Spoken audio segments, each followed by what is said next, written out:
Greetings, everyone. This is the Hipster Snek, and today joining me are Masters of Clockwork Fiction, I got tacos. cool, and Master Dutaku, I don't have tacos. less cool. I do not either, but that's okay because here today we're going to do something a little bit different. We're going to talk about some of our gaming memories. We're all gamers here. It's a gaming channel predominantly. And I figured, hey, it would be fun if we stop and share some fun gaming memories that we associate with these different games and then share some fun stories about us. And it will also be less us ragging on how much postmodernism is a cancer or how social media is a cancer. Instead, we'll be focusing predominantly on fun and interesting stories. And I have one important, very, very important piece of nerd news that everyone needs to know. Sure. Breath of Fire is getting re-released as a browser game. A very, very good series that everybody should play. Well, the first one is, as well as a few other Capcom games. It's funny that you say that when you've only ever played the third. I played a bit of the first. I haven't gotten all the way through it. You should. The first four Breath of Fire games are fantastic. I'm currently, I think I'm sneaking through a town or a city or a town right now or something like that. Oh, you're doing the stealth mission? Yeah. Yeah, you're in the first hour of the game, dude. Get back to me when you clear up the Dark Dragons. I still played some of it. I didn't say it was going to be all of it or a little, or a ton of it. I started. That's I haven't fair. even gotten the first key yet, man. That's fair. I had to grind because I kept dying on like the first mobs. This game is it's a little unforgiving. It's an early SNES RPG. It's pretty unforgiving. I'm just gonna say this. All right, there's gonna be a bit in the first dungeon where if you wait too long, you will die. So. But the game also legit tells you that, so it's not like it should hit you by surprise. And honestly, you might walk right by it and never know the difference. Honestly, I didn't know. Nope, that was a ranger. The Lone Ranger told us about that. And my bit of nerd news, the only thing I really have is Monster Hunter Now came out, and it's way better than it has any right to be. I'm enjoying it immensely. It scratches that Monhunt itch. It's good stuff. He got me to re-download Monster Hunter World just because I play it and I'm like, I could play this. I'm enjoying this, but I could also play this on my PC and have a little bit more depth to it. I need to get not saying it's bad. Not saying it's bad though. I do feel like it scratch the edge and kind of gets me in the groove because I have other friends around that also play it as well that I've learned to play Monster Hunter, so I'm playing with them on World now too. Cool. Need to get back to that. I'm in high rank, and I honestly cannot play World. I'm gonna try Rise, but the sheer clown show around World's release and the fact that Sony just has this iron grip on Japanese gaming to the point where they're like, no, you are going to release it on our console, and you are going to enjoy it. Yes, Sony-sama. Yes, we love you, Sony-sama. Yes, you are going to enjoy being a Sony exclusive. Which is funny, as I believe the PS5 presently boasts 5 unique games. So, I'm over that at this point, because honestly, Rise... Okay, unpopular opinion to start the episode off. Rise is World 0.5. It's still good, but World is objectively better by any metric you use. But Rise has a doggo. It does have doggo, and doggo is cute. I cannot deny the fact that they actually here you need to customize your doggo. I'm like, what? Yeah, a Kato and a doggo. Not just my little Boogum. My other Boogum. If anything, I would assume my gamer developer that I have no experience of ever developing a game, senses were tingling going, this might be a little kind of tech demo-y kind of thing. Let's just take what we've made and let's add some new stuff to it and see how people take it. Then when we release World 2 or something like that for the PC and for everything else, because apparently the PC version was so well received, we could add these other features that people liked, take out the ones they don't, and make another big hit. Hopefully that's the case. That's kind of, I mean, that basically is always the way that Monhunt has been. And I mean, honestly, I mean, if we're talking about actual nerd news, Fate Samurai Remnant released. I am still in the early bits of the game, but well, I've gotten my birth anniversary just happened, so I've been kind of busy with other things. But yeah, Fate, it's good. Although I've already had kind of a how Koei Tecmo, you're so Koei Tecmo, because, and this is, okay, just a little thing for those of you who play the game on Steam, like I did. If you download it and you're like, oh, it's going to be the EN version of the game, don't be surprised if it suddenly you realize that, the game's text is all in katakana, because for whatever reason, Koei Tecmo decided they were just going to allow basically there just to be a universal version of the game, but it's going to default to the Japanese initially. So what you need to do is you need to actually go to Steam and you need to have it go, no, I want you to launch the EN version of the game. I mean, it will be there, and I mean, it will do it, but you need to actually direct Steam to launch the EN version, and that's how you do it. So that is good knowledge to have. Yeah, and don't be like me and go, why is my game in Japan? Why is my Japanese game still in Japanese? So why is my Japanese game about 17th century magicians fighting each other with ghosts, still in Japanese? I do not understand. Well, I think that's our nerd news segment for this week. So let's piggyback off that Monster Hunter bit, because I have a Monster Hunter story about how I got into the series. Way back in the day, I had worked odd jobs before up to that point, and this is going to date me. Anyway, my first quote-unquote real job, my first real full-time non-seasonal job, I was a manager at a retail store. You probably know the store if you live in an English-speaking country, but I can't say which one, just out of respect. But I decided, I was still living at home, and I said, I am not going to do anything mature or responsible with my first paycheck. I'm going to buy a toy, and I'm going to get something fun, because that is how I'm going to do the first paycheck, and then I'll get serious about my finances and everything going forward. I got a Wii U. I was one of the 5 total Wii U sales on Earth. I was about to say, I think Pro Jared and Movie Bob got the other ones. They got the other ones, yeah.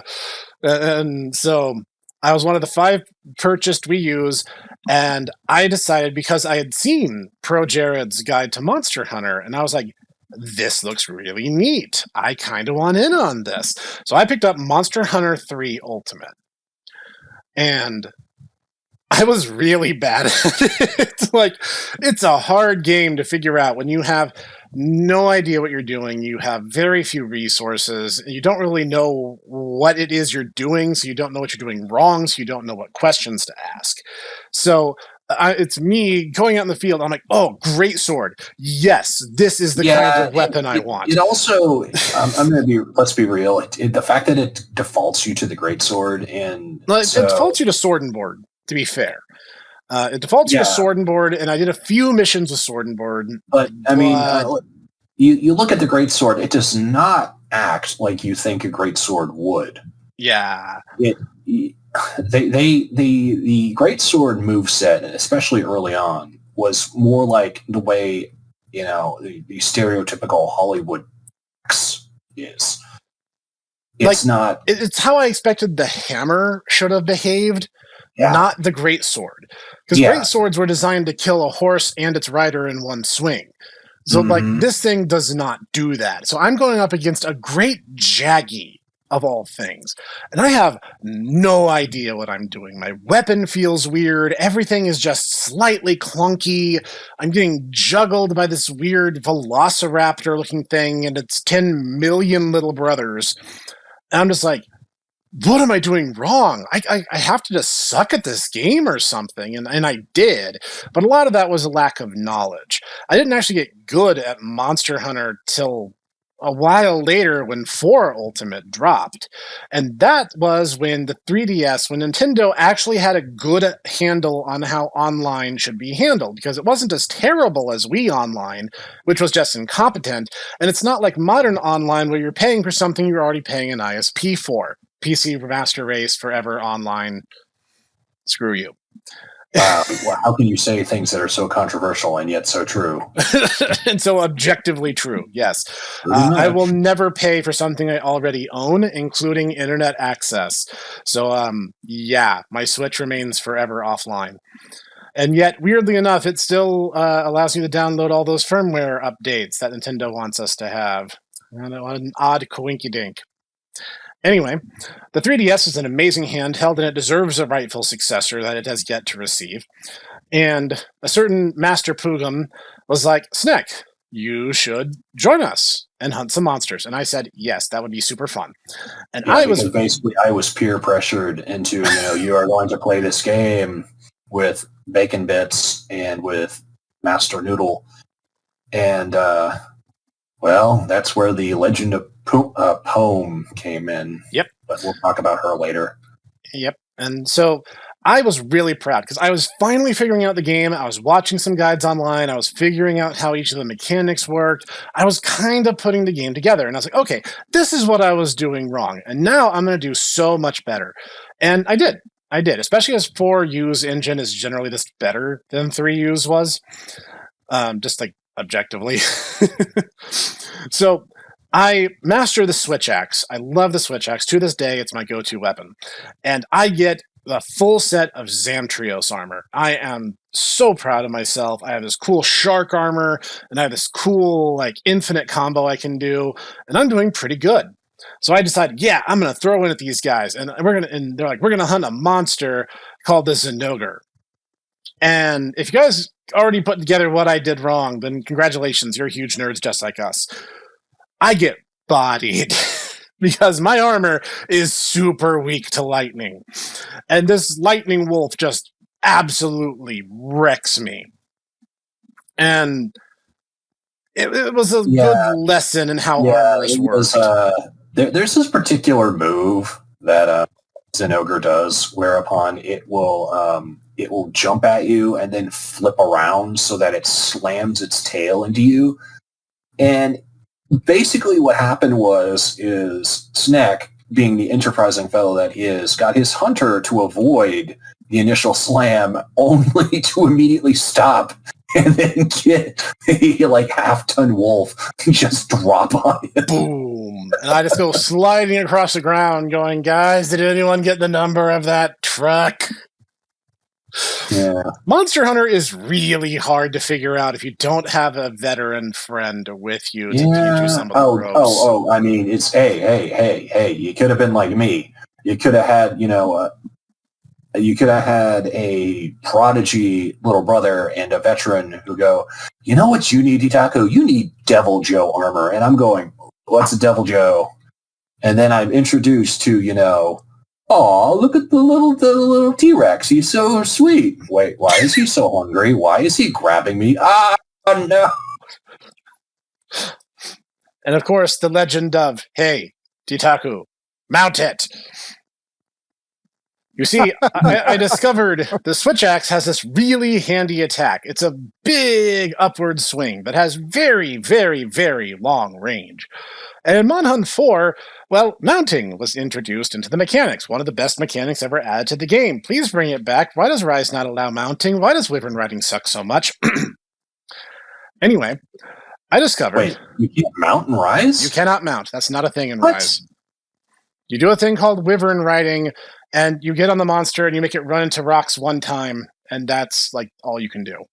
Maybe because they realized that in Generations Mounting was a basically- little busted because aerial style let you just mount the monster infinity times. Yeah, it's like it just allowed you to just, just destroy the monster by, okay, Mr. Zamtrios, show us on the doll where the hunter touched you. Everywhere. So I realized, hey, mounting is a good tactic. You know what also is a good tactic is the fact that the longsword has really, really long reach. Now, I don't use longsword. It's not my weapon of choice. I can fight it with it competently, but I'm not great. But Ohm does. But Itaku does. So I'm like, hey, that monster's backside sure is exposed, Pome. So let me give you a little encouragement as I would swat Itaku's huntress on the backside and send her careening through the air at her target, whether she asked for it or not. Thus also began the legend of Pome Booty Hunter. Although, truthfully, I mean, being a booty hunter is basically just what you do as a longsword fighter. You are especially suited at fighting and chopping off tails. Yep. So that's just what you do. True facts. So another fun Mon Hunt story is I once tried to record Kagitaku and I trying to play World, and my potato is so crappy it looked like a PowerPoint presentation, so that video never went live. Which is unfortunate. That was a really fun set of fights. It was. We actually did really well, especially as Cog was a total greenhorn at the time, but he actually held his own really well, and I was impressed. Mm-hmm. Way better Honestly, than I what did. we need to do is we need to do Tokiden or God Eater. Oh, yes. Especially given that I was hitting... Last time we played Tokiden, I was hitting really good with the rifle, so... And I'm sorry, So- just that was kind of my problem. Is like Tokiden is basically it's funny. It's like as much shade as I rag on Koei Tecmo, they basically did a hunting game where it's like, yeah, this is basically what I want out of Monhunt. Yet it's never gonna happen because Capcom basically has the same problem that Nintendo does with, or rather, Game Freak does. No, actually, no. I said the right thing. Basically, Nintendo does just in general, where they're like, I don't know, guys. I mean, we've been doing the same thing for 30 years. I don't know. It's like, I don't know. Yeah, but quality of life improvements. So since we're on Monster Hunter, my first Monster Hunter was on this little device that no one remembers, or no one remembers about. Yes, the PSP. I so played sorry. Monster Hunter Freedom. My first Monster Hunter game. I had no friend. I looked at the box and went, "That has a dragon on it. That looks cool. Well, let's try to play that game." I had a sword and shield. I'm like, okay, cool. I like sword and shield. Let's see how this works out. Lo and behold, didn't take me too long to kind of get a gist of the game and how the mechanics work and everything. I did kind of start wondering why my sword would start bouncing off enemies at one point or another. I'm like, oh, I think I need to make sure my bar stays white or green, telling me that I have, my blade is sharp. You know what Yep. that mechanic. But I think the funniest part of it is I don't remember the monster's name. I remember upgrading my armor, and I remember I believe I had the type advantage for it, the elemental advantage. It was a giant turtle, a giant volcanic turtle. And the mission had like 60, 70, 80 minutes. I don't remember the exact time frame. All I remember is I got to like 5 minutes and I finally killed it. And I was sitting there like mashing on him, hitting parts that I know that, I weren't bouncing off of his hide. I went through an entire stack of mini whetstones and regular whetstones. I went through an entire thing of first aid potions and regular potions and max potions. Fighting this dude, just fight. And I got to like half HP of my own HP, and I finally defeated him in like 5 minutes. And I'm sitting here like, wait, wasn't this mission like 70, 80 minutes long? Why did it take so long to die? Is this going to be all the monsters from here on out? This is crazy. Now, take it, he wasn't really strong. Like, it was just the amount of time, the amount of resources I had to use was because of how long I was in there, and getting hit by certain little things here and there, catching fire and stuff like that. I believe you catch fire. It's been a while, but I just remember that fight taking so long. And in hindsight, I might have not had the best gear for it. I don't know if I was like a tier or 2 down from it. All I remember though is that I was at like a 5 minutes, and I'm like, am I not going to be able to finish this fight? Like I've been wailing on this thing and just wailing on it, but it went down finally, and I was like, cool. Now, if I ever need to farm its parts, hopefully I can find something that doesn't take it 70 minutes to die. Yeah, I had one. I went back a while later and actually played through the story of 3 Ultimate, and I got to Cedius, the whale elder dragon. Holy crap. That fight is probably the one time I experienced legit fear in Monster Hunter, because the entire time you're swimming down, there's this circular cavern, and you have to swim downwards, and your only air supply is a particular mask that the story mandates you unlock. And your little shakalakas, your little assistants, swim with you, and are your only air supplies is calling them over, and the mask will generate air bubbles for you. And you're just going down, down, down into this thing's lair. And you have to... I'm already filled with anxiety. I'm already filled with anxiety. Yeah. Like, I'm an okay swimmer. I'm not like an amazing swimmer, but I can tread water fine. This was super nerve-wracking. You're going deeper and deeper, and it's like smashing rocks. It's like this thing has like long horns, like bull horns on a whale. And it's like smashing through these ruins and boulders. And I'm like, this is genuinely terrifying. Like, Fatalis is nothing. Dalamador is nothing. This thing is terror incarnate. So you have to chop its beard off, basically. And then you go into its den. And then the real fight starts. And it's an Elder Dragon, so you have a 50-minute timer. I actually ran out of time, because this thing has so much health. I had broken like every part of its body. I had smashed its horns off, and it was still going. This thing just wouldn't die. That's when I learned that, unlike other monsters, if you time out in a battle with an Elder Dragon and you go right back into the mission, it retains the damage it took in the previous fight.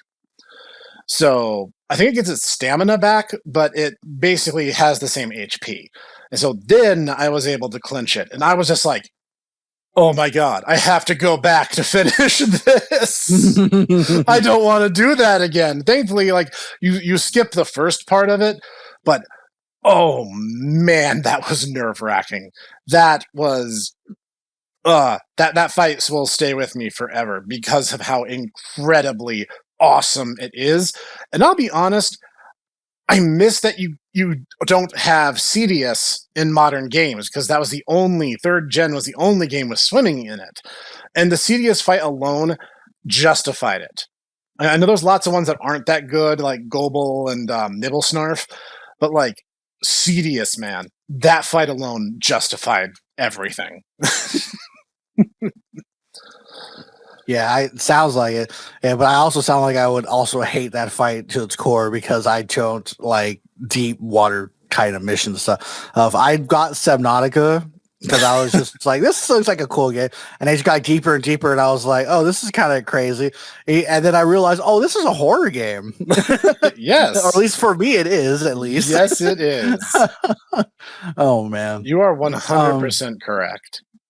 I don't have a ton of Monster Hunter stories besides that one, because that was the best one. Right. The scariest monster I think I ever fought before was Arathian, because it was so much more aggressive. I think I don't know if it was, but just the fact that its tail was poisonous and it felt like it ran faster. It was just more aggressive in general. Well, I'm just dodging everywhere, and I'm like, I can't swing at this monster. I can't find a opening in its attack for me to even just slash it once or twice. I am just, all my stamina is dodge, survive. Oh god. No, I get that. And then, I mean, Monster Hunter World was really fun. Nothing really. That was. I've played other Monster Hunters. I played. There's one on the DS or the 3DS. I don't remember the name of it. I played with Noodle and Taku. And they pretty much helped me kind of run through and get armor. Same thing with Taku is that, hey, we need to fight these high rank monsters so you can get all this crazy armor stuff like that. And I'm like, but I'm not going to be able to do anything. And they're just like, no, don't worry, we'll do everything for you. And I'm like, oh, I guess. And that's where I kind of got my love. I think that's when the game started coming, or I think when did the bow get introduced? The bow? One or was two? It World? It was, the bow weapon? The actual bow, not the bow gun. The bow. Yeah, the bow was like in 1 or 2. I don't remember being in Freedom. I remember the light bow gun and the heavy bow gun. I don't remember if the actual. Well, that's the extent of my Monster Hunter knowledge right there. I don't even know which weapons go into which game. Well, I mean, it's a pretty confusing history, especially given that some games simply don't have certain weapons. Mm-hmm. And also, another hot take, Frontier is never going to be localized, and it shouldn't be localized because it's not that good of a game. Fight me.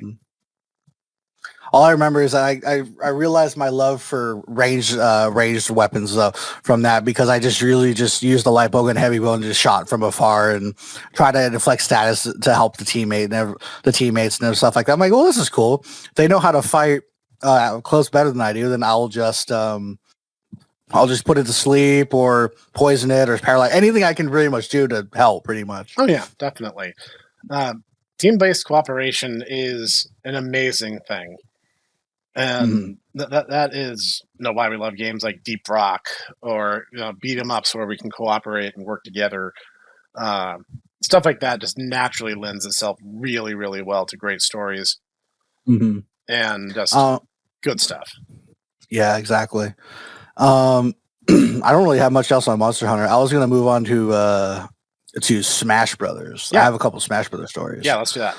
So we back in high school, we had a club called the Electronic Entertainment Club, where it was just us. It was just us nerds, and we were just playing Smash Brothers, playing Halo, stuff like that. And I remember Smash so vividly because we had the one friend who his entire game plan was Kirby taunt. So psychological warfare is what I'm hearing. Yes, we would always play on the large stages like the temple and stuff like that. Run to the corner of the stage and just taunt. And then every time we would chase him, he would always be like, "Oh man, what are you doing? Chill, man, chill. Why are you attacking me? I'm not doing anything to you." You need to die. Yeah, no, that is solid grounds to pummel someone mercilessly. And then we had a lot of fun with Halo, playing like 500 times speed with shotguns and swords and stuff like that. Those old game modes. Playing those were always really fun. My greatest Smash memory that I remember is when Brawl was coming out. That was one of my first ever midnight release games, because I'm like, this game, me and my friends play Smash all the time. All the characters coming out of this game, we have to get this game and play it at midnight. So we go out. It's like 11:50. We're making like a 4 or 5 mile trek back, as that was like the last bus of the night. We get it, and it was funny because around like 11:45, the police show up at the store and they're asking us what we're doing. We're like, we're waiting for the midnight release for Smash Brothers, because it was a small town, there wasn't a lot of people around, and they took a look at the time like, oh yeah, I guess you guys are good looking game. Okay, cool, and they just left. A bunch more people arrived. The GameStop people arrived. And we was one of the first people to get the game. There was no bonuses or anything, but they did have people playing the game, or a couple of console setups so people can play the game while they wait and everything. And I remember I was playing Link, and I was one of the first people to grab the Smash Ball playing, and I got 2 people in the attack. I did the comment. All I remember here, I was like, "Oh my god, he did the smash attack!" That game, by the way, is really, really fun. Unfortunately, from what I've heard, they've never wanted to do a story mode like that again because I believe it was the team themselves, the devs themselves. Nintendo had a part of it in it too, but the team he did not like the fact that people kept leaking all of the story content online. Yeah, the Sakurai in particular got particularly salty. Like, oh my god, they're gonna spoil the story anyway, and I'm like, that's every game ever. You're not special just because Kirby games don't actually have stories, so there's nothing to spoil. Apart from the cute new character who shows up is almost certainly some kind of eldritch abomination, because that's always how the Kirby games go. Mm-hmm. Like, sorry, the Kirby games are fun, but Sakurai, maybe they should not ask Sakurai to do the next Smash, whenever that is, because honestly, it seems like he just hates his life and wants free of it. I don't know about that part, but like the thing is, like that's the thing. Like Subspace Emissary was one of the coolest features, specifically because you could work together. Now, Smash Ultimate lets you do 2-player co-op in most of the main modes, which is a huge step in the right direction. Especially because I think a more co-op focus could only help. Dutaku and I played through almost the totality of all the classic campaigns in co-op mode because it's way more fun. Oh yeah, I bet. So that was really fun. And one of our best duos, I did the Wii Fit trainer and he did Bayonetta. And like every enemy we were up against was basically a Shota of some stripe. And I'm like, Nintendo knows. They know what they're doing. this cannot be accidental, is what I'm saying. Mm-hmm. It's not a coincidence that I believe there was an article recently that they had banned Minecraft Steve from tournaments because he has a chance of his hit stun being shorter than everybody else's on certain attacks, allowing him to actually attack through some people's combo strings, and it actually makes him like infinitely powerful. That is hysterical to me. I don't know if they actually fixed that or if that's 100% true, because that's like the first time, one of the only times I've heard about it. Right. But apparently it was an actual thing, and it was supposed to be a thing. And I was like, gosh, that's insane. Knowing from what I know of fighting games, that's insane. Actually, that's hysterical to me. I'm not gonna lie. And my most prominent memory is I was also in high school. I was in the ROTC class, and on our second last or last day, everyone was kind of chilling, and someone brought in a GameCube with or a Wii with Smash Brawl on it, and I remember that when we were all playing, and everyone was like, "Oh my gosh, Clockwork's so good!" It's like, dude, I bet you can't beat all of us together, and I'm like, I probably could be honest, but you want to try it out? Let's try it out. I played Crom at the time because I was like, well, I'm going to need big attacks if I'm attacking everybody. Crom was not in Brawl. Do you mean Ike? Ike, thank you. Sorry, not Crom. Like Crom wasn't in until Ultimate, so sorry. I get them mixed. I think aren't they like the same moveset? Am I crazy? They're similar. I think Crom's move was it Ike? It's like everyone's either a derivative of Marth or Ike now that they've actually it was if I remember, because Ike had the bigger sword that didn't fight, because Marth and Roy fought with like the rapier and the sword, and then Ike and Crom, if I remember, had the bigger swords that did the big, like the really strong big attacks and everything. Yeah, that sounds right. Someone correct us in the comments if we're wrong. I was playing Ike, and I remember I almost literally, like, we played with 4 stocks with items. That's because we were going to play with items anyway, as right. We're not all like we're not playing some kind of tournament in the classroom, and I almost 4-stocked them all. They actually got me down at the last of their stock, but I almost 4-stocked all of them at the same time. And I was just like, I see. Yeah, like there was actually, I had kind of the reverse happen once. I was at a friend's house. I think we were just doing a general get together kind of thing, and we were just playing for fun. But one guy claimed that he had won tournaments and he knew all the strats and he knew like everything there was to know about Smash. And we were just like, yeah, all right. He refused to fight in any conditions other than one-on-one with items turned off. And I'm like, okay, No, he's one so of those. you're a no fun haver. Okay, like you are literally the person that everyone hates, but you don't seem to be aware that everyone hates them. So cool. So I play Link, who at the time was my main, and still kind of is. Though honestly, I'm better with Crom nowadays. And we go, and he's like, "Oh well, if you're playing Link, I'll play Peach. She's the perfect counter." I freaking just schooled him. Like it was no contest. The guy was either messing around a whole bunch or was like, I don't know, maybe he was being ironic about the whole thing, but like I destroyed him. And he's just like, "Oh well, you're pretty good. You could be in the tournament scene." I'm like, "No." No, I couldn't, because I don't hate myself and I refuse to turn my video games into algebra homework. Actually, So- no, that reminds me of another fun story. If I can go on a tangent here, I just wanted to say, I just Sure. want to point. I put a little marking. I did do two two tournaments for Smash Brothers. One in or three, sorry, one in high school. One was a high school one, and two were in a GameStop and a EB Games, I think. right? All of them I didn't place at all because everybody who plays that game is vastly insane, and to people you play with play for fun and stuff like that.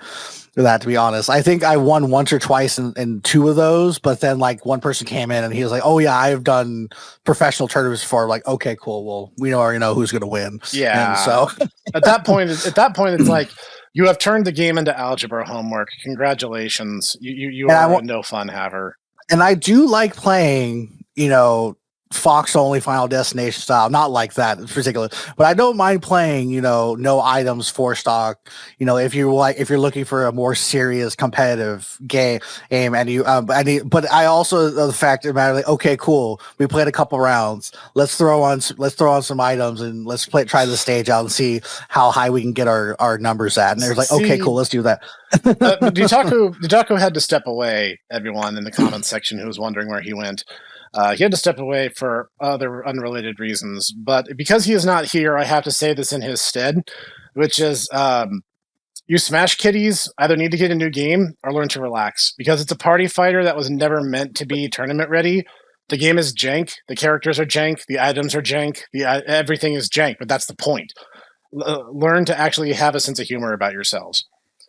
So, funny enough, I'm gonna put a little because I know you want to go on a tangent, but I apologize, but I have to keep adding. I had to keep adding little cliff notes to this too. Sure. What is I remember when they went from Melee to Brawl, when they added the tripping mechanic, was like that caused everybody to go berserk. So much. And it's like, how could you add this random thing and do this and do that? And I'm just like, they are banning Smash in tournaments, and they're doing this. They're trying their hardest to get people to not play this game online, and play it as a tournament fire. They want to keep it a party game, but the community itself has caused it to become what it is. Now, I'm a firm believer of the community makes what they want. Whether the company likes it or not, they're going to find a way, which is why you have like 3 different iterations of mods that turn Smash Melee into a more competitive fighter than other people that I think was intended.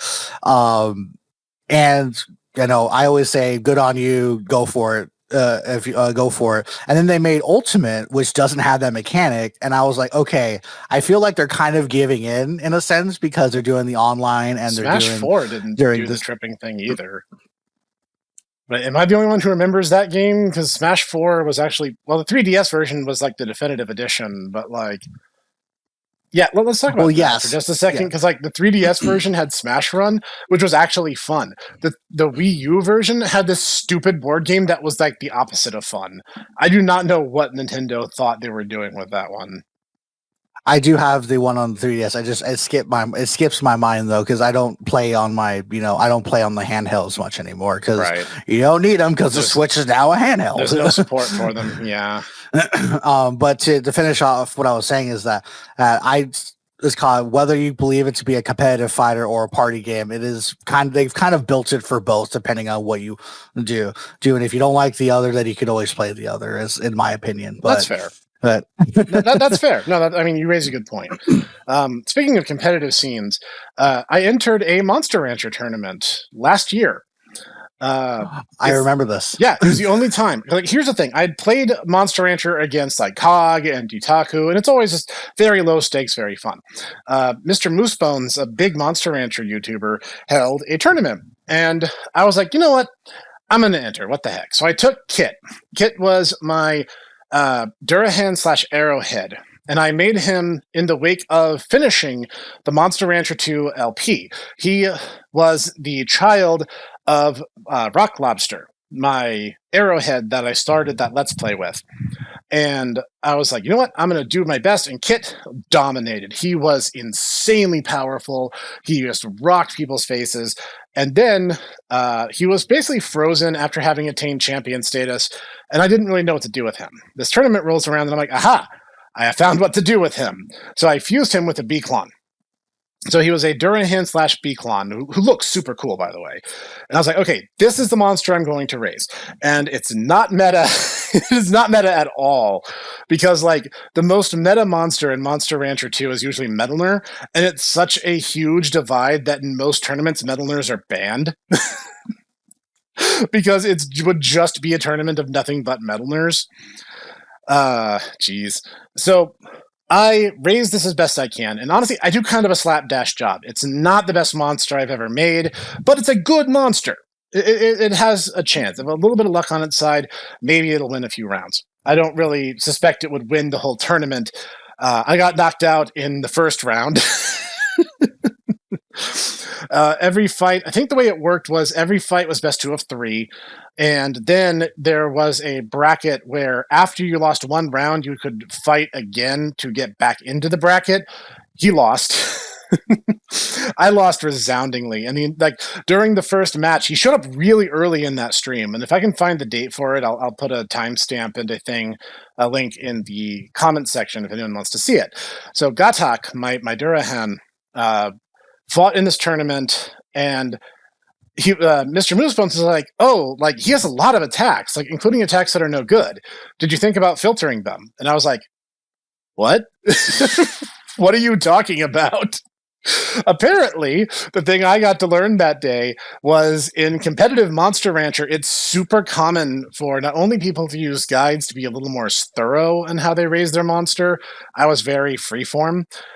They go out of the way to avoid learning some attacks because all tournaments are handled CPU versus CPU. I'm used to piloting my monster, which is a very different way to play the game. So if I get a useless attack, I just don't use the attack. But the CPU is dumb and doesn't know that. So yeah, he basically lost because he had too many attacks, and some of them were just garbage attacks, and didn't do him any good. So that is the totality of my interest in competitive Monster Rancher. And some people have asked, like, will you ever host your own Monster Rancher tournament? Probably not, I'll be honest.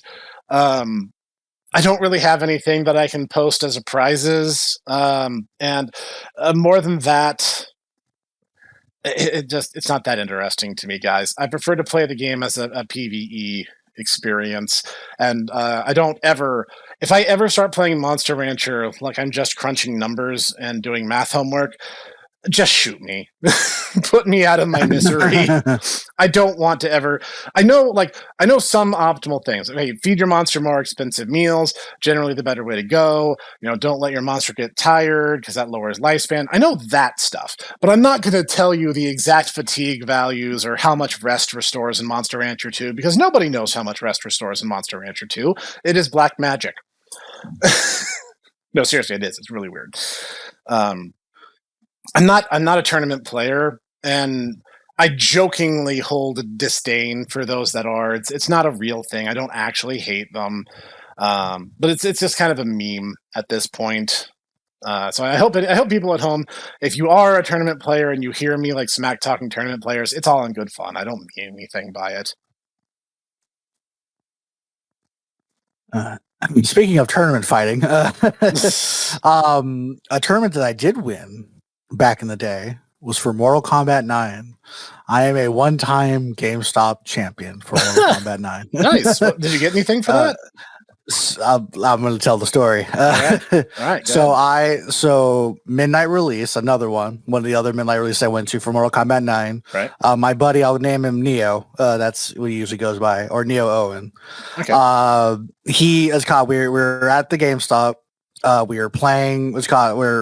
They say we're gonna have a little tournament to play the game. We've been practicing on the demo because they were using the demo version for the tournament. He was playing Raiden. I was playing Melina. One of two Melinas in the tournament. There's only one other person playing her. We get to the last round, and it got pretty close. It was a final round, final match, 1 round apiece. And I got it with about a quarter health to spare. And we're like, yeah, woo, I did it. And then I asked him, so is there any prizes? And they go, I'm sorry, like, well, I won the tournament. Is there not a prize for this? He's like, we didn't think of this far ahead. They gave me a $20 gift card. No, that's cool. Hey, you got something. That's cool. They did that, and I bought StarCraft 2 with it. No, I mean that's cool. I didn't even get and it was funny because it was Mortal Kombat 9 for my friend, so I didn't get enough money to buy Mortal Kombat 9, so I won the tournament. So I left there without Mortal Kombat 9, winning a Mortal Kombat 9 tournament. Oh, the irony. So we went to his house and beat the game. No, that's good. Okay, I'll tell you a fun story. This one goes way back to when Cog and I were still school-aged. We got Mortal Kombat Deadly Alliance on the PS2. Oh, boy. And that is a good game. We played so much Deadly Alliance. Mm-hmm. So I got really good with Bo Raicho, who is a very interesting character. He's a drunken master. And one of his special moves is to just throw up on the floor. And if another character steps in it, they start slipping on it the same way they do with Sub-Zero's ice attacks. And the thing is, I discovered that Cog has a really weak stomach to that move.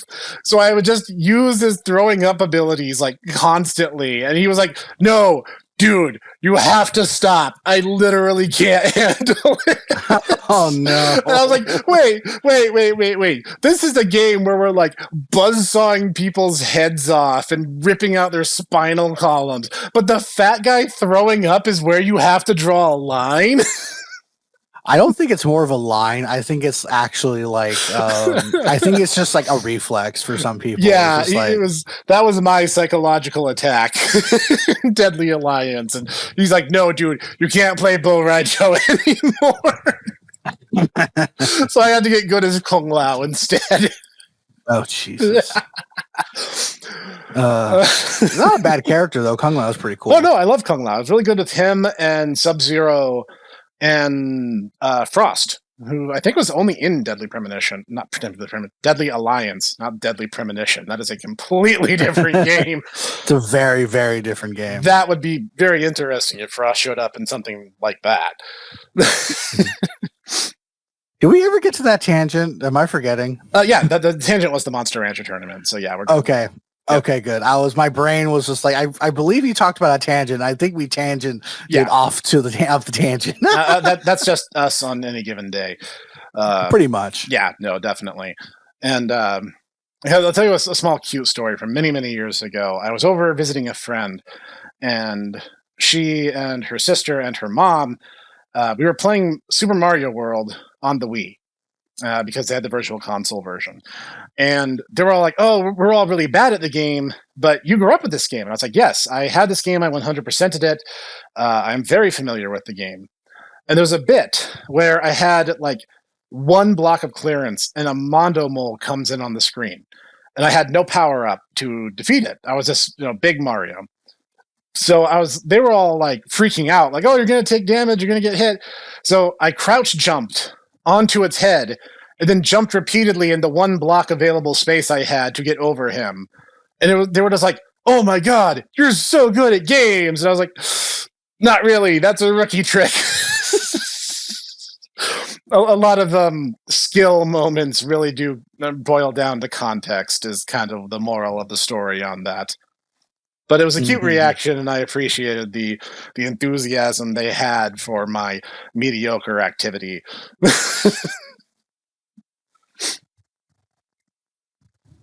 You want to talk about really old school? I'm going to go all the way back to when I was a tiny Snek. Because I mentioned this before, one of the few games I could get my mother to play with me was Turtles in Time on the Super Nintendo. Now, the other game she would play was Mystery Pinball Behind the Mask for the Super Nintendo. And it was the one game my sister and my father would play. It was like the one game I could get them to play. And like, of course, like pinball, it's a very simple concept. Anyone can pick it up and play it. And it was such a battle for that top score point. Like, we get competitive. I come from a very competitive family. You guys don't even know. Like, we get heated over games of Yahtzee or dominoes. It was that competitive. That scoreboard rapidly changed who the top scorer was. Like, frequently. It sounds like some of my friends when we played Mario Party on some of those games, especially the button mashing games. Oh man, God. We were. I believe at one point. I don't know. I might be a little hyper a little bit, but I believe we might have broken some world records at one point before, or we know we actually broke world records at the time because oh my gosh, the amount of button mashing. I'm surprised controllers weren't breaking at the time when we were playing those games. Ugh. Mario Party is a good Mario Party is a very good game, and it does test your friendship a little bit. Unfortunately, I still am waiting for us to get together and play the Ultimate Friend Destroyer known as Uno. Oh, jeez. The end of the Tomo Bros will not be a bang, but a freaking Uno reverse card. If you want to make it a bang, I know an even better game, but... What, like Gang Beasts? No. Oh my gosh, it was released on Steam recently. I can't remember the name. And it was Dokapon Kingdom. That game will get people heated. I have seen the rage that game can create. Oh, you want to talk about rage? I have one for you. Way back in the day, I had the PS1 version of JoJo's Bizarre Adventure: Heritage to the Future. This game is jank. Like, basically every character shy of Kakyoin can be busted if you know how to pilot them properly. So, for context, way back even further than my owning this game, there was a website called albinoblacksheep.com. It was a place where you could host Flash animations. And one of the Flash animations they had, I think it was called something like Muda Muda or something, and it was little stick figures reenacting the battle cries of various JoJo stands from parts 3 and parts 5, because those were the only ones that had video games at the time, so they were the only ones that had sound bites. And they had a very particular combo for one Dio Brando the World, where he would stop time, throw 2 sets of knives, and then end it with him dropping the steamroller on his target. So during a match, I decide I am going to do this. I am going to endanger my friendship with Ditaku. And he was playing Jotaro, I believe.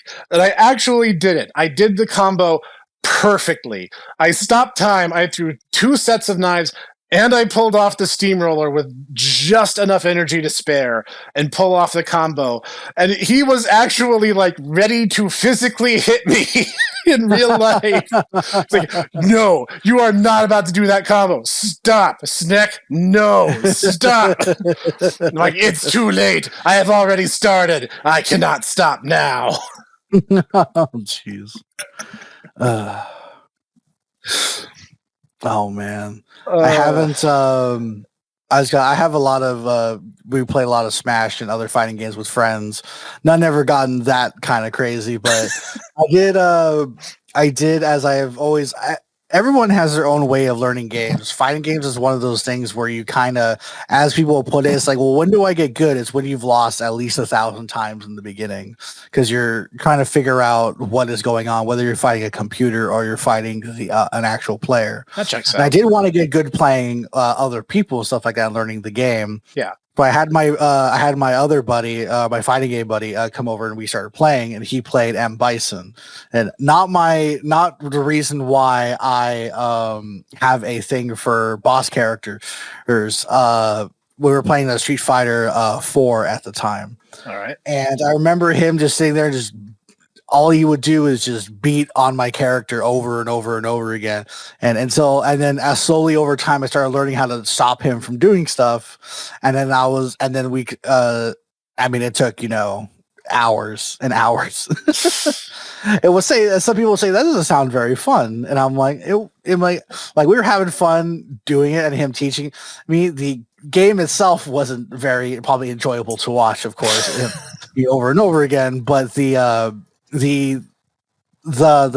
outcome of it that I got to is that I can pretty much play any fighting game I want at a consistent level now, because I have that kind of mindset, and I have the mindset and the fundamentals necessary to do that now.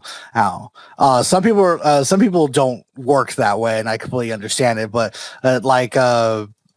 that's why when I continue to tell stories, I'm like, this is how, like, when I tell people, like, how do we need to learn? How can you teach me? And I'm like, it's going to take hours and you're going to hurt really bad. And it's like, that's because it's the only way I know how to train. It's like, I don't know. It's just like, I don't know, say self-torture in certain ways until you get good. Like you're fighting that Dark Soul boss over 1,000 times until you finally beat him. Oh no, I can raise you one beyond Dark Souls. Let me tell you about a little game known as Dwarf Fortress. Oh, geez. This game, for those who don't know, Dwarf Fortress does not have a win condition, and it has about 5 or 6 lose conditions. So it's a god game where you start with 7 inebriated little dwarves, and they need to get rich or die, one or the other, probably both. And this game is so complex that the company that wrote the official strategy guide book for Dwarf Fortress is not a company known for gaming manuals. They're known for technical coding instruction manuals. That is how complicated Dwarf Fortress be. And I had a fort, which was actually called ActRaisers, I believe, because that name just tickled me to no end. And I had an okay civilization. We were kind of in the frozen mountain ranges, so I didn't have a whole lot of resources. We were on and off starving, depending on when summer came and caused a temporary thaw to allow us to do something. But it was a bad starting location, and the fort probably wasn't going to last too long anyway. I had a goblin invasion, and my malnourished, underprepared army, and the fact that I didn't know how to get metal probably complicated matters way more than it needed to. So it's very sad to hear that a dwarf doesn't know how to mine metal out of the earth. It was early in my gameplay hours. I had no idea what I was doing. And Dwarf Fortress technically has a tutorial, but it's not really that good of one, and the wiki exists for good reason. So these goblins bust in and they knock our doors down using their obedient troll slaves. And everyone just kind of starts getting slaughtered left and right. It's really not much of a fight. The goblins are armed. We're not. We're starving to death. Everyone was already in a bad mood anyway, so just punching random goblins seemed like the right thing to do anyway. There's one dwarf, however, who decided to rise above. And this dwarf, in the wake of the death of the actual mayor of ActRaisers, declared himself mayor of ActRaisers mid-invasion and decided that he would wrestle with a troll. And did a really good job. I don't think he had levels in wrestling, but I think by the time this battle was over, he probably did, because he did some crazy stuff that probably involved either divine intervention or the luck of the devil himself. Because the troll, the first thing this troll did was gore this dwarf, and his entrails literally spilt out on the floor. The mayor, seemingly unfazed by the fact that this just happened, stuffed them back in, jumped on the troll's head, and started ripping individual teeth out one by one.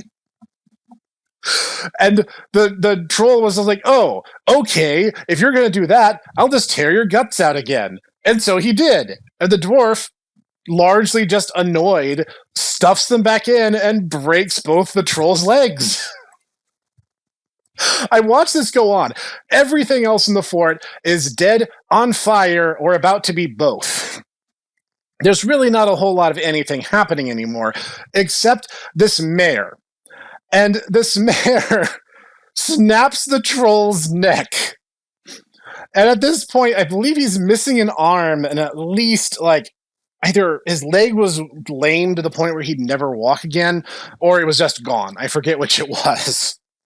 And he goes to their storage, grabs a barrel of booze, drags it back with him, locks himself in the mayor's office, and just sits down and dies, sitting there after having downed his barrel of mushroom wine.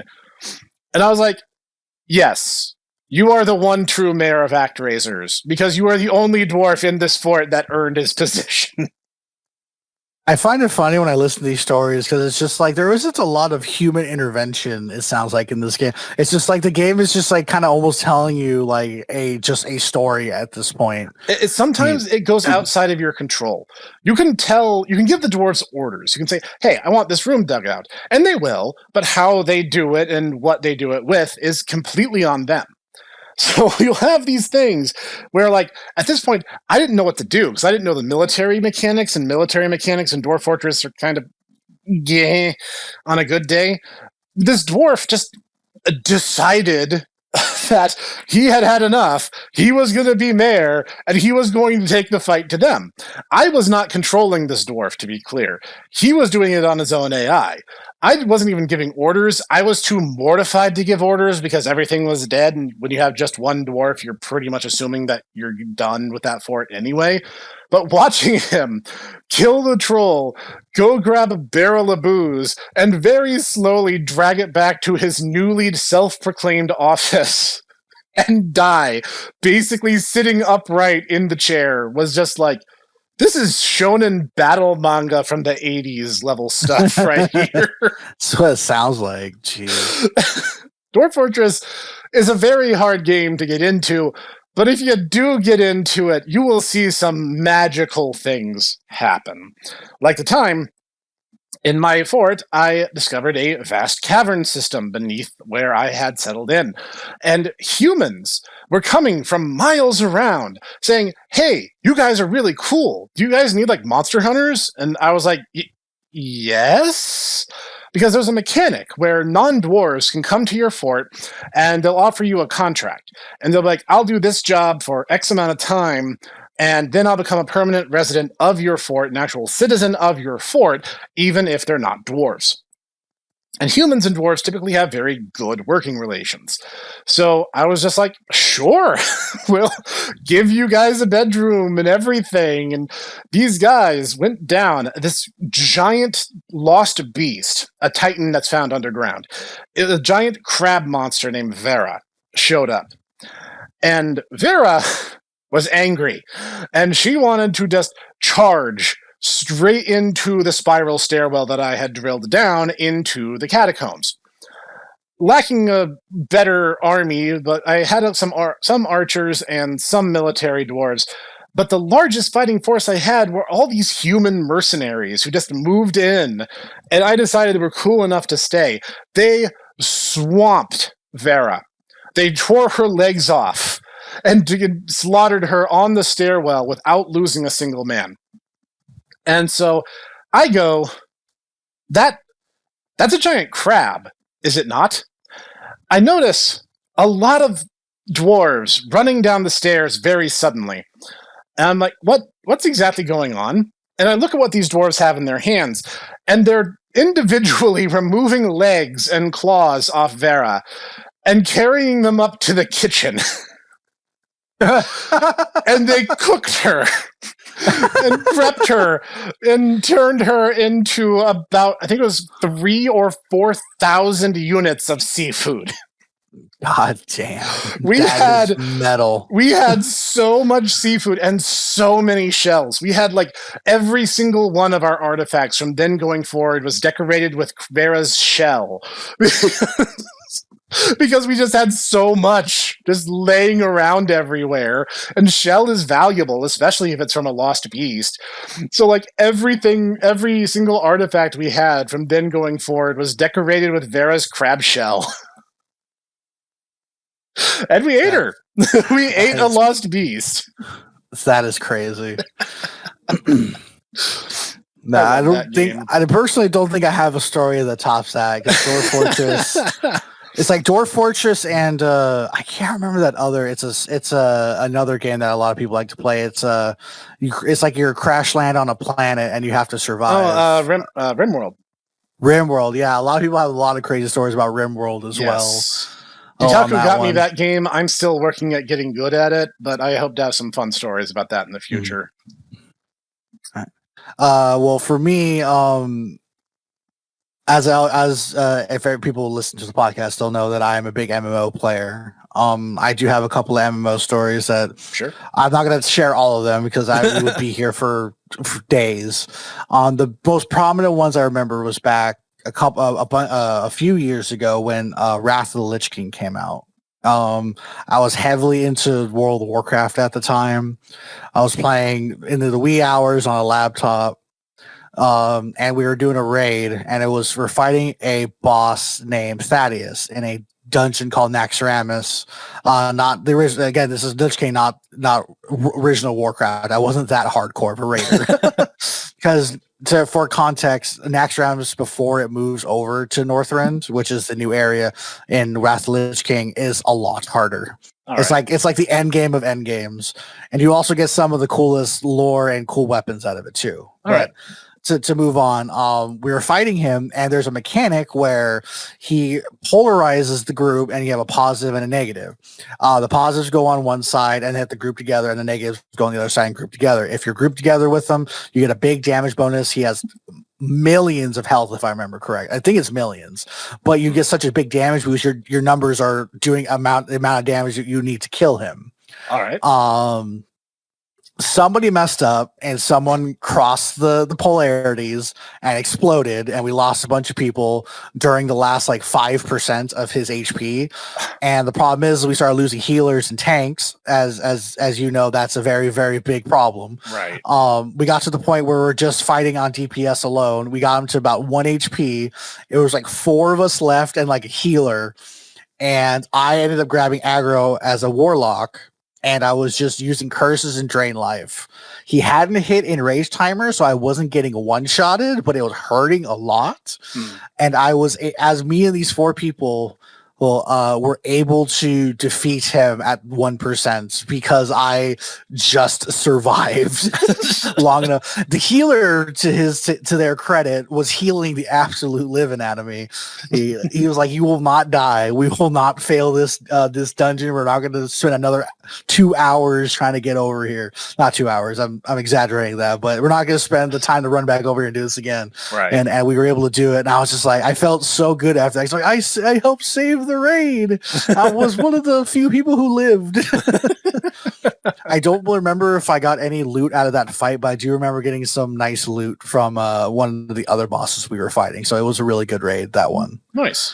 And then the one I'll tell about Eve was one that was really so this one's gonna be kind of weird because there's a lot of context needs involved. Eve is a space sim, MMO space sim game. You play as a pilot in a spaceship. You have multiple spaceships you can buy. The information you need to know is I used to run with a bunch of people who used to live in wormholes. Wormholes, pretty much as you can think of as sci-fi goes, you jump into a wormhole, the wormhole takes you to a different part of space. Sometimes it's a million, billion, zillion miles away or light years away from where you originally started. Right.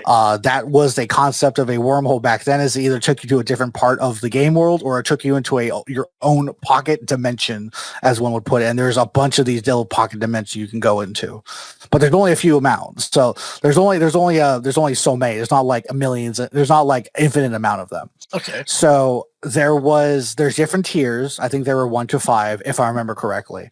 A bunch of people who I was in a level 3 or 2 with my corporation. I didn't run it. It was a friend's corporation and an alliance.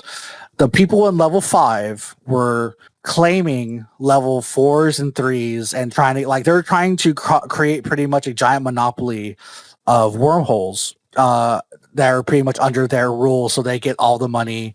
They get a portion of the money made in that wormhole, or else they blow you up pretty much. And they were a really big, strong faction of alliances that were doing this. A lot of us didn't like it, so we formed a conglomerate, and we set up a large fighting fleet to attack one of their main bases in a wormhole. Someone was able to find one.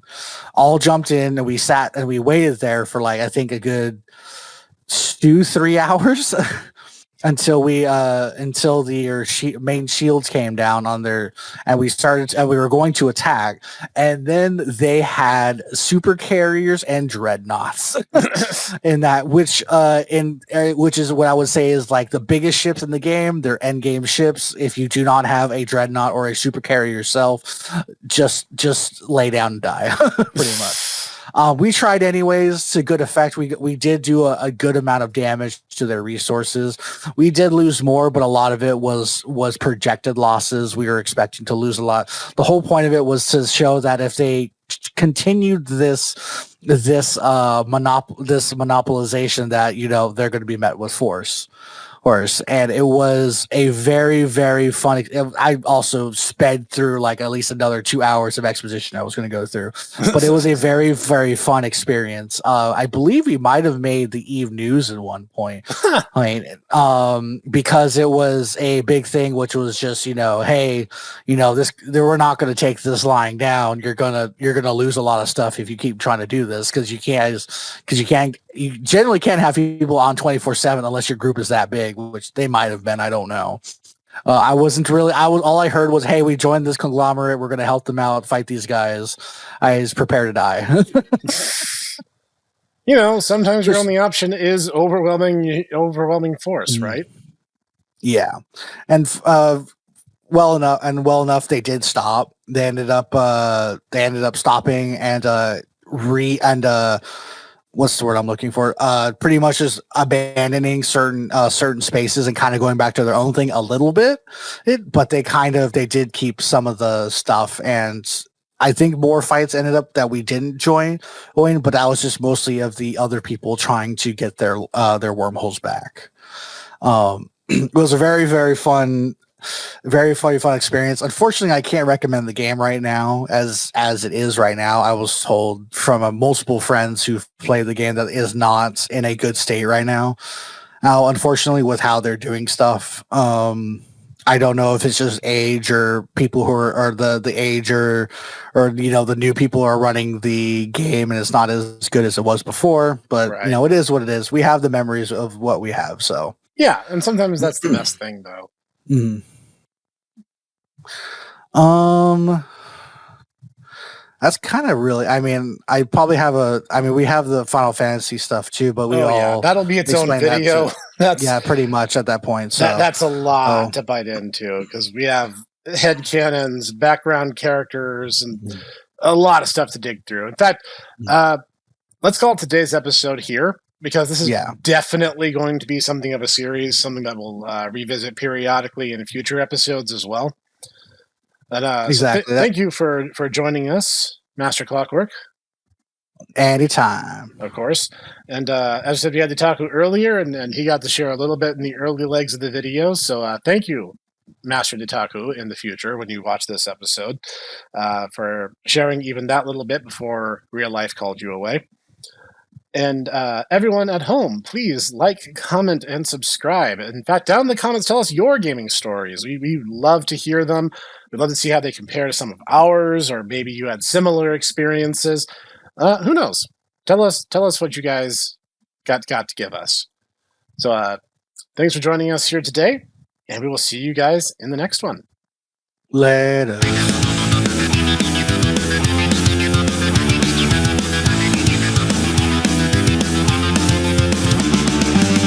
Thank you for listening to the Tomodachi Brothers Review Podcast, produced and recorded by the hipster Snek, Ditaku, and Cog.